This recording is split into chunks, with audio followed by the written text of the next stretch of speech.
Hey everyone, welcome to episode 12 of the Matchfix. I'm Shock, the League of Legends linguist and the defender of the deceased. I'm joined by the Order OG and the predictions prodigy, Amalg. Look, I've been a day oneer. Please send me a jersey. Please, I promise I always believed in Order. Never doubted them for a second. I'm Amalg. Well, we finally made it to the end of the split, grand finals done and dusted. And I really do think congratulations are in order. No? Nothing? Okay. In all seriousness, well done to Order. They are the Split 1 champions, and I think it's really well deserved. They did prove they were the better team on the day. We'll get them next time, I guess. Oh, Kisei! What was that? That's a beautiful flip, and that might be the fight that wins you this championship. They're going to go on through as Tapoon answers back with his own, but Arthur's taking out Puma. Bio's getting low. He's not got the Undying Rage Kisei's anymore. just doing Tapoon's gone golden. Kisei's doing it on his own. Double kill here for Kisei. Kevy's got a triple. It's Tally against the world. I don't think these bombs are enough. Kisei goes in one more time with the chains. They're onto the Nexus turrets. Order have done it. For the first time ever are going to win their own championship titles. So the series starts off with Chiefs choosing blue, which I think is pretty interesting. I understand what they were going for with it. It allows them to ban some of Kevy's champs and also allows them to pick the Ahri. And I'm actually going to come back to this for game 2 because it, it kind of ties in. But I think the draft overall was pretty even for both teams. I just have these very standard team fighting comps. I think the only thing you might not like from kind of a team identity point of view is that by taking blue and giving the enemy team topside last pick, Bio can get this tank v tank matchup if you go ahead and bind the tank.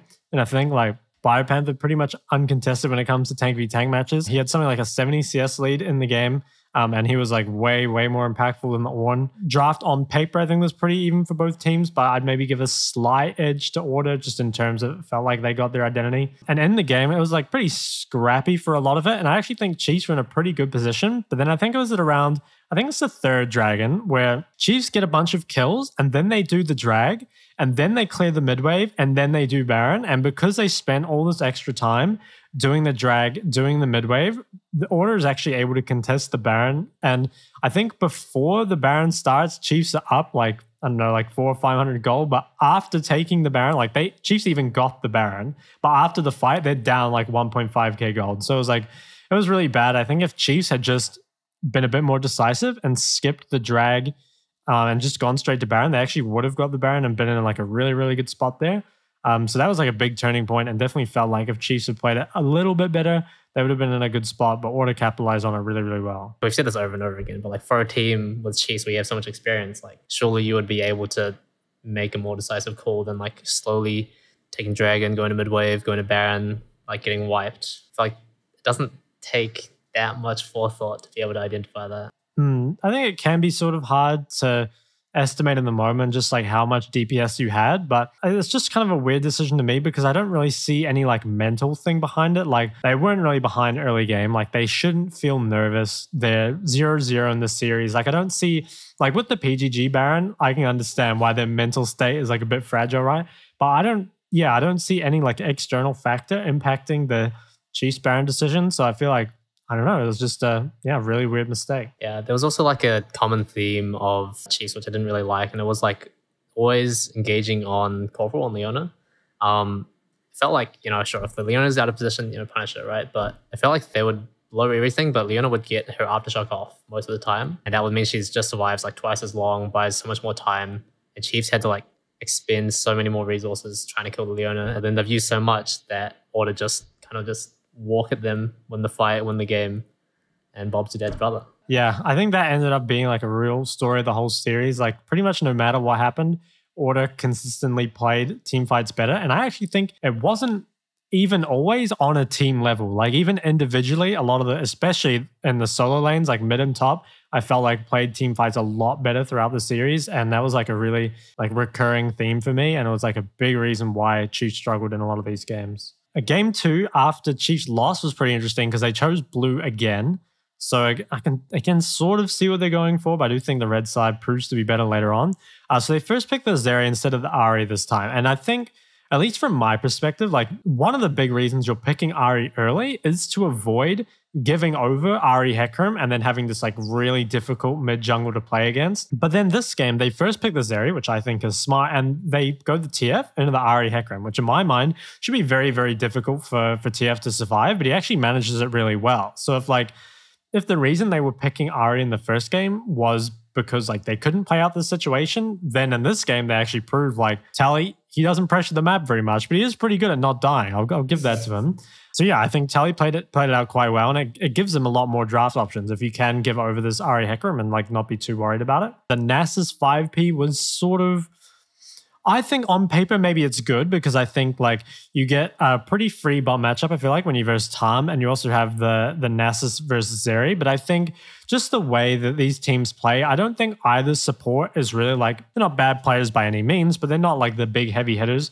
And I think that the 5P top is a lot more valuable than the 5P Nasus. That being said, I wonder if this happened because I think if you're Order, you've won 9 games in a row and then you just won your 10th against the best team in 26 minutes. Like you must feel invincible at this moment. Like there's no way for you to lose. And it felt like they really just, I don't know, they got a bit too relaxed on stage and locked in this Nasus. And I don't know, maybe it would go better if the game didn't go the way it did, but the way I see it, like the game at like 3 minutes when I think Puma dies to a gank, it's real rough. I think Nasus really needs like the game to be slow and just like not much happen for the early game. After this death, Kevy actually manages to get a couple kills onto Raze as Hecarim. So Kevy got some really nice ganks in, but then I think on the second gank, Arthur made this like amazing turnaround play, like really sick Lee Sin play. This game, like there were a few ints here and there. I remember Chiefs like doing a mega int at 13 minutes, and it did happen later on in the series as well. But I felt like this game was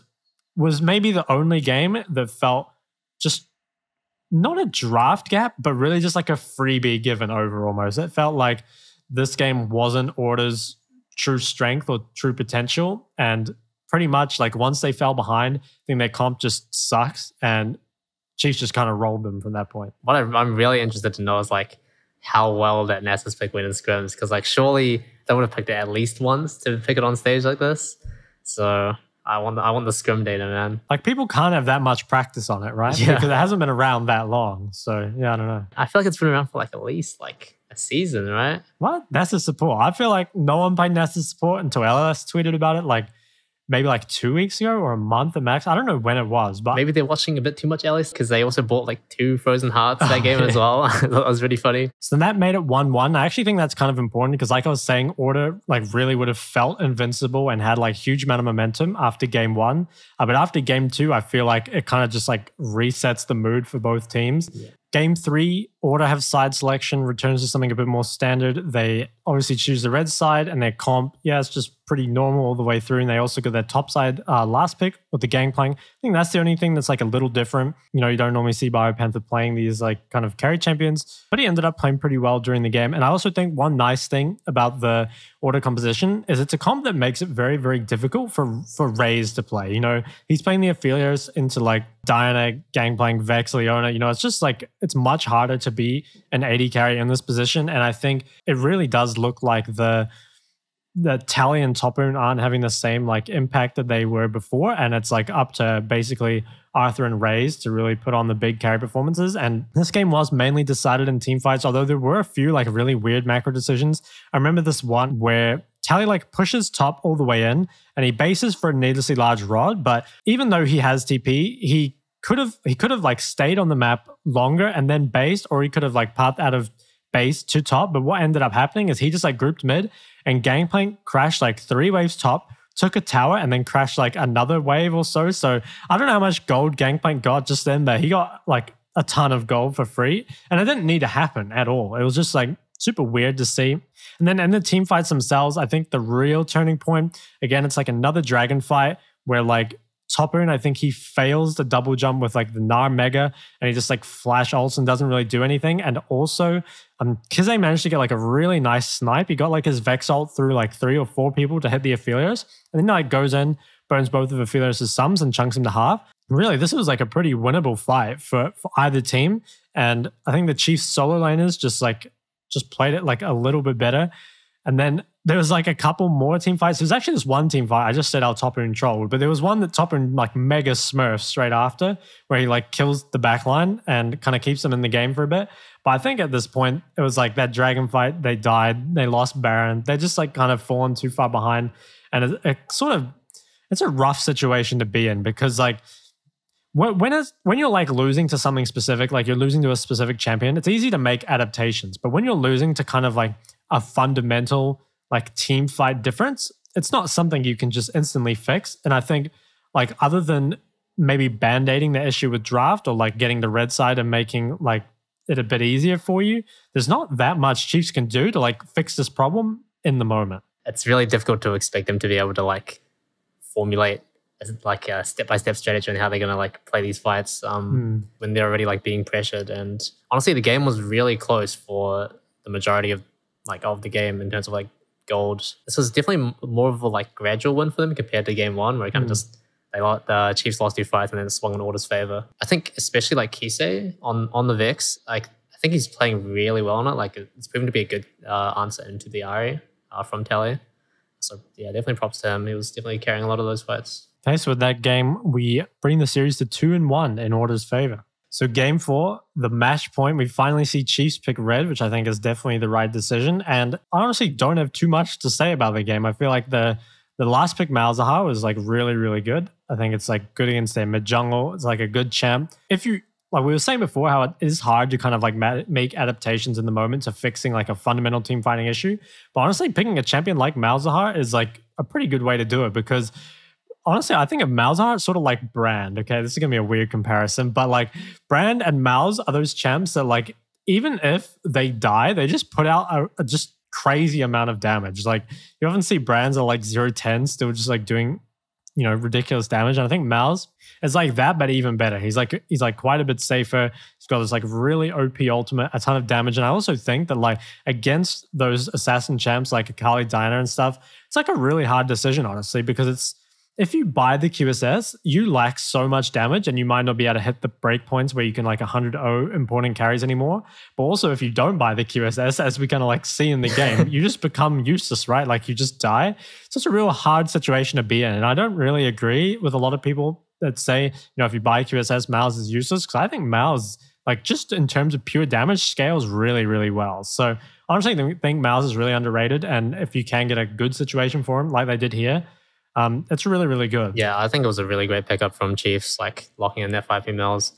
As you see it makes it really hard for the like Assassins of Order to play the game properly. Really forced Order into a weird spot because, you know, that's just like real life, right? Do you pay your taxes or not? And like, yeah, and like what will happen if you don't? And obviously in Order's case, they lost the game. I don't know if, yeah, I mean, we talked about this a little bit off camera, but like, I feel like a lot of the time when people are playing against Malzahar, they don't buy QSS. And like, imagining if Kevy didn't buy QSS, I think it was the only one on Order to buy it. But like, if he didn't have it, I feel like it just ends up even worse for Order, right? Well, if you think about it, Malz can't ult everyone at once. So if no one buys QSSs, you know, there's just one sacrifice. That's five hit actually. But I think this game, honestly, it's more what I expected to see from Chiefs. I think Toppun had a really good game. Like Tally finally had some impact and Rage was like 10 kills on Draven.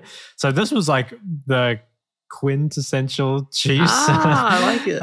Yeah, I don't know. It was a good game from Chiefs. I think it felt like they just sort of won from start to finish. There weren't that many like, you know, weird throws or like close moments. Just felt like Chiefs domination. Game 5. This was the big decider. And honestly, it was a really, really exciting game to watch. Going straight from the draft, Order picked red side as expected. And this time they actually left the Zilean open, which they had banned in each of the prior 4 games. So as soon as I saw that they left it open, I was like, they're up to something, you know?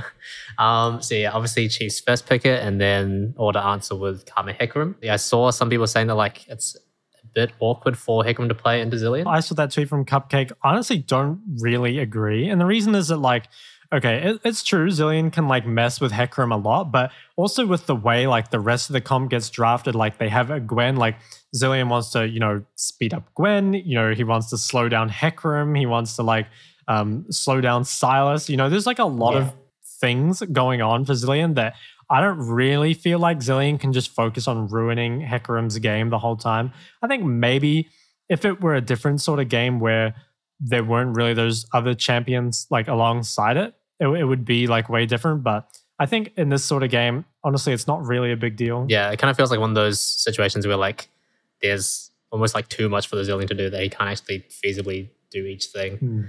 So he ends up like kind of negating that sort of mini counter. But yeah, another thing I thought was also exciting was people blocking in the Vayne, which honestly I was considering putting it on my bingo card because it is like kind of a signature pick for him.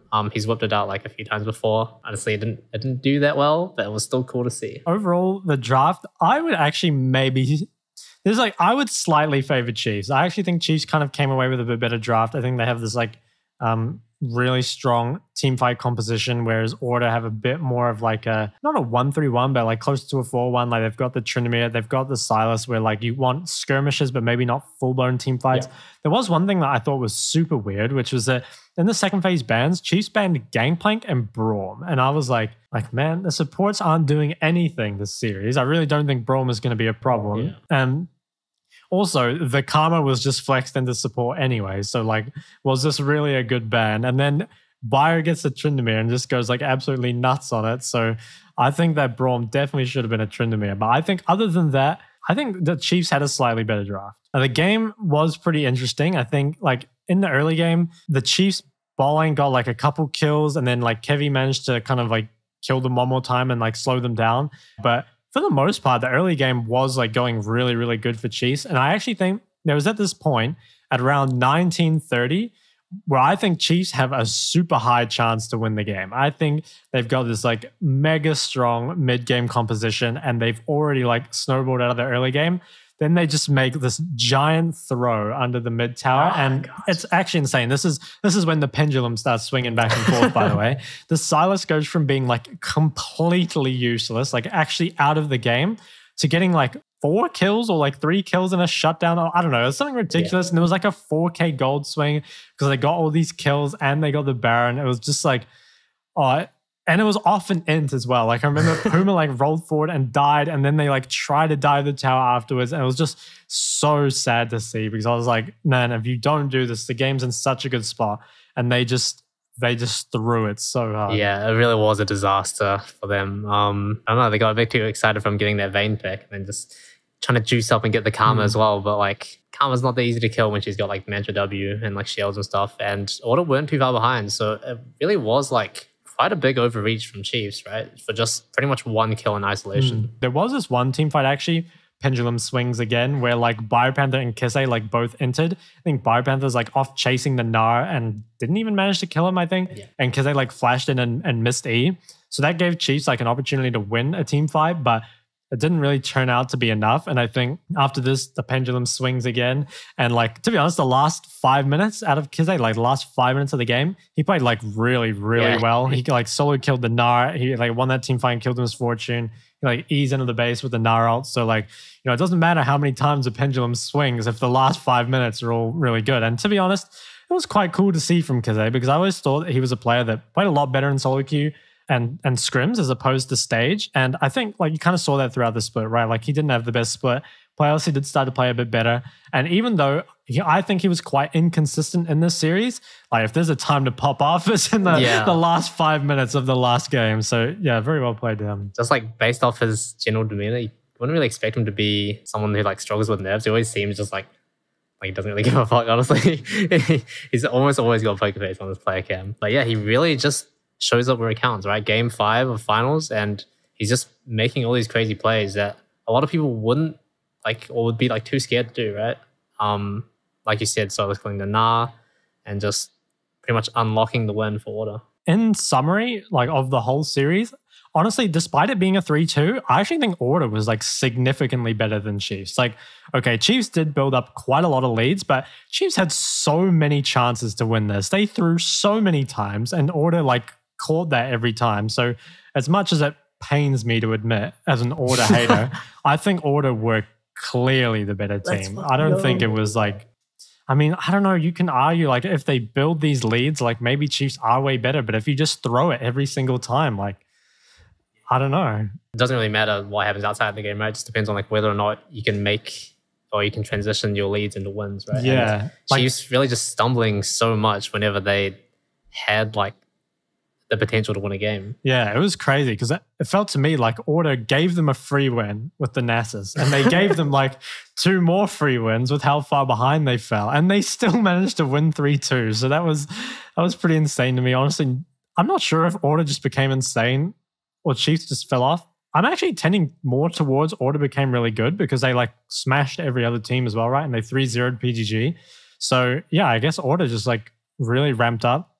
In the series as a whole, I think Biopanther for me, probably the MVP of the series, because I think Toppin before was, in my opinion, like the uncontested best top and had been playing like super well all split. And then Bio just comes in and just like pretty much gaps him like 4 of the 5 games or something. Like played pretty damn well. Kaze as well. I don't know. I feel like Biopanther MVP of the series. The rest of Order, honestly, just team effort overall. Kaze MVP of the last 5 minutes, most important minutes of the games. Order also seem to be a bit more well-rounded maybe, because when you look at Chiefs, I think this series at least, Arthur played amazing. Raze also played really, really well. And then the other 3 pretty much are just inting. Like Toppin had like 1 or 2 good games, but definitely not what we expect from him. Tally like really struggled to find impact.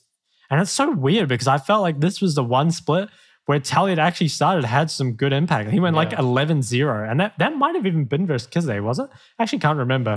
Might be making things up now. But anyway, Tally actually had quite a few pop-off games this split.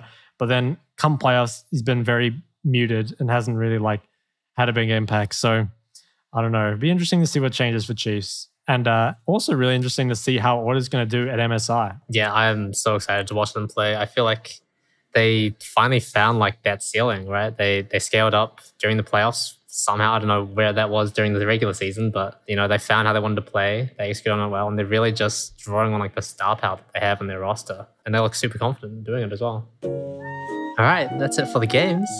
Let's get into some LCO moments. What? Wait, What's going on? What happened?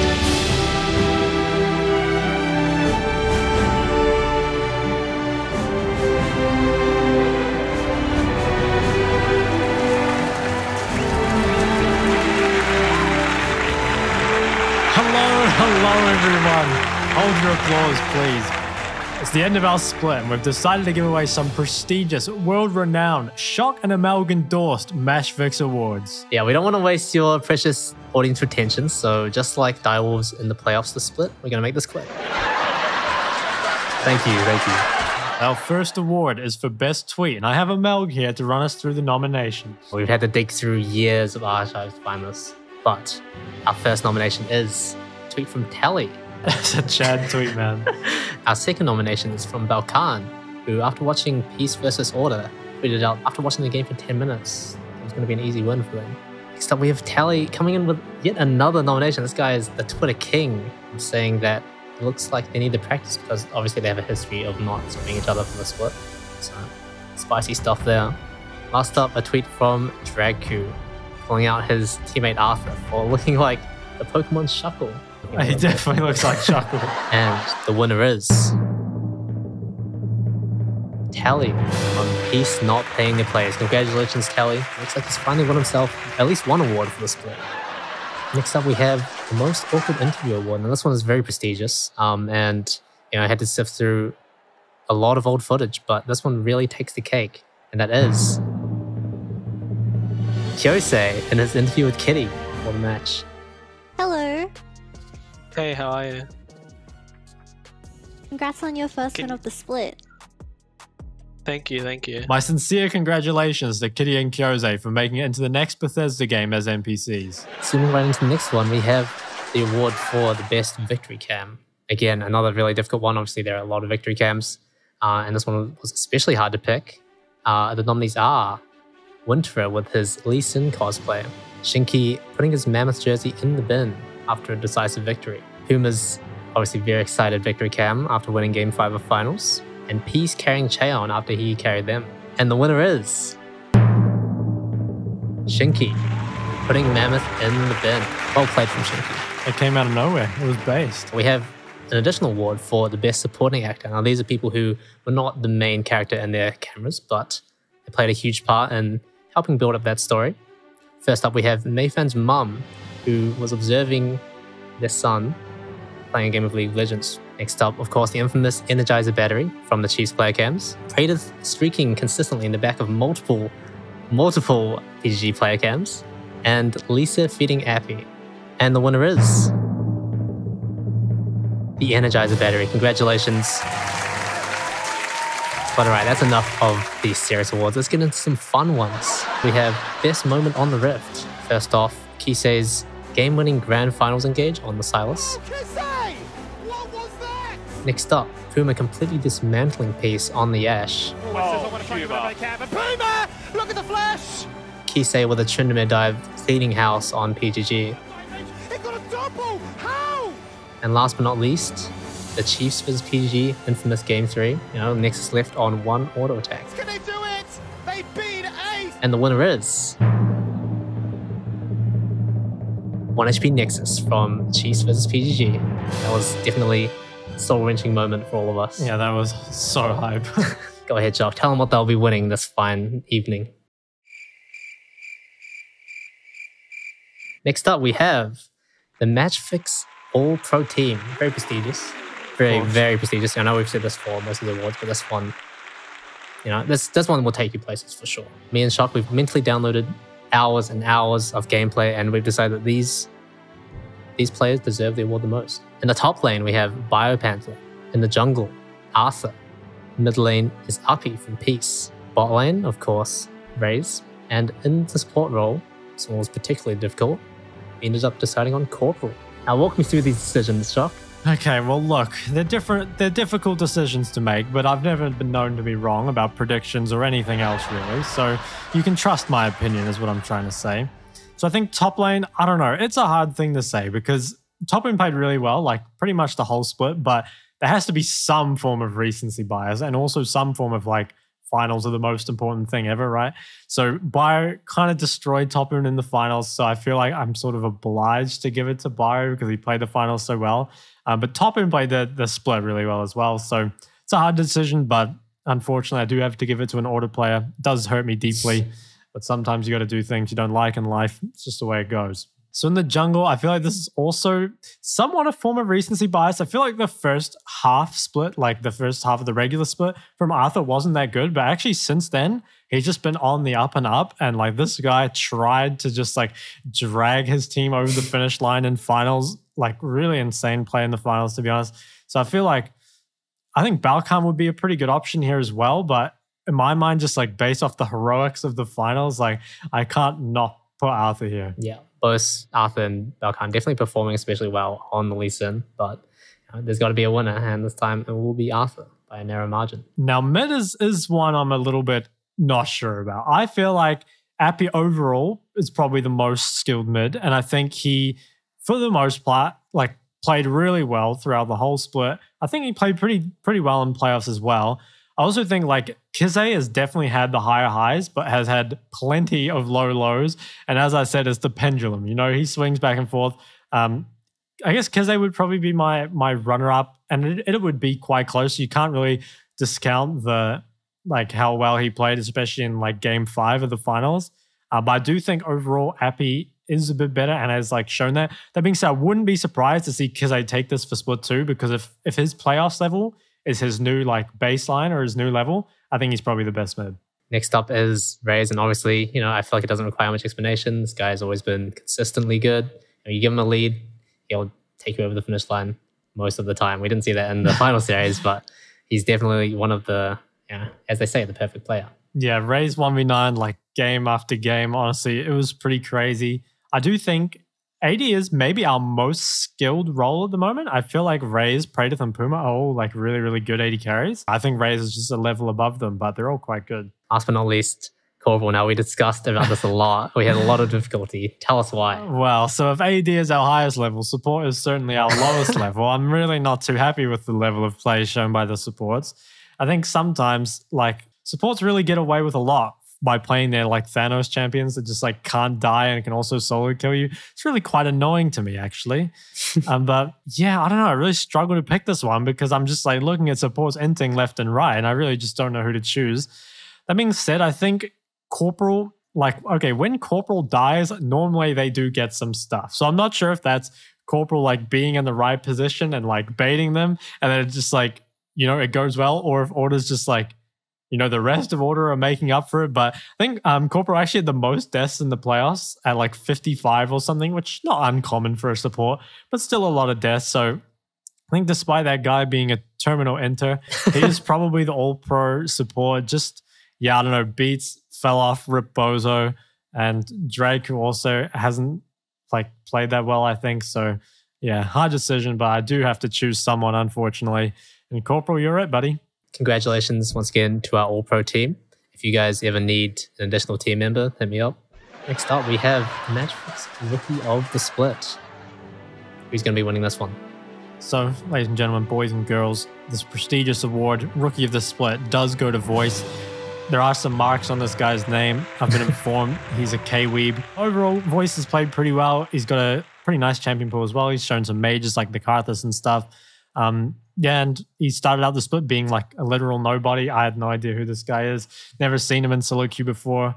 But yeah, he's performed pretty well, and I think most people respect him now. You don't really get that many chances to shine when you're on a team like Mammoth, but you know, he really has like perked up a few people's eyes, you know. Moving on from that, we also have a similar award, which is the Matchfix Most Improved Player. And this award will be going to Dajum from Gravitas. Now, this guy, you know, also started out relatively unknown, but I think he improved somewhat as season went on. Obviously, it's a similar story with like being on a team like Gravitas, unfortunately. But you know, that's sad.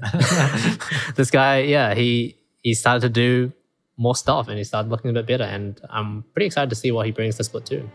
Getting into our last couple of awards now. Hopefully, you're still watching. If you're not, you're cringe. We have the big bad boy, the big kahuna, and that is the Matchfix MVP. And I think this one honestly wasn't that hard to decide on. The winner is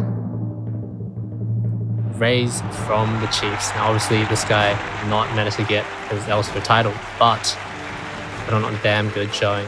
Yeah, not to mention he won something much better, which is our Matchfix Award. That's true. I mean, who even needs LCO titles anyway? Yeah, really was a no-brainer. I mean, Ray's played really well. Also, he got interviewed on the Matchfix, so of course that puts his stocks up. Don't really need to talk about him more. Guy's a beast. He's a beast. And he's from New Zealand, and that's like true. Plus one, honestly. Last but not least, our biggest award yet. It's huge. It's massive. It is the award for the best LCO show. Now we have some amazing nominees today. First off, we have That LCO Show. I haven't heard of those guys before. Must be a newcomer. Yeah. The Weekly Haps. The Matchfix.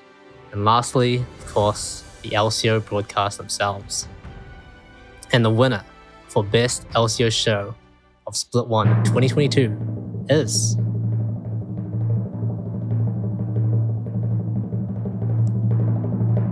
the Matchfix. Congratulations. Congratulations to Matchfix. You guys have done amazing work throughout the split. Oh, thank you guys. No, seriously, please. Thank you, everyone. Thank you. Please, ladies, there's enough of me to go around. I humbly accept this award, and I look forward to creating more great content for you all soon. Congratulations to all the winners. You know, everyone knows your name now. You're going to go down in history. Kids will be learning about you in schools, you know, 10, 20 years from now. But, of course, all good things must come to an end, and that will be the end of the official Matchfix Awards. And with that, Matchfix for Split 1. Any parting comments you'd like to make? Have a good one, eh?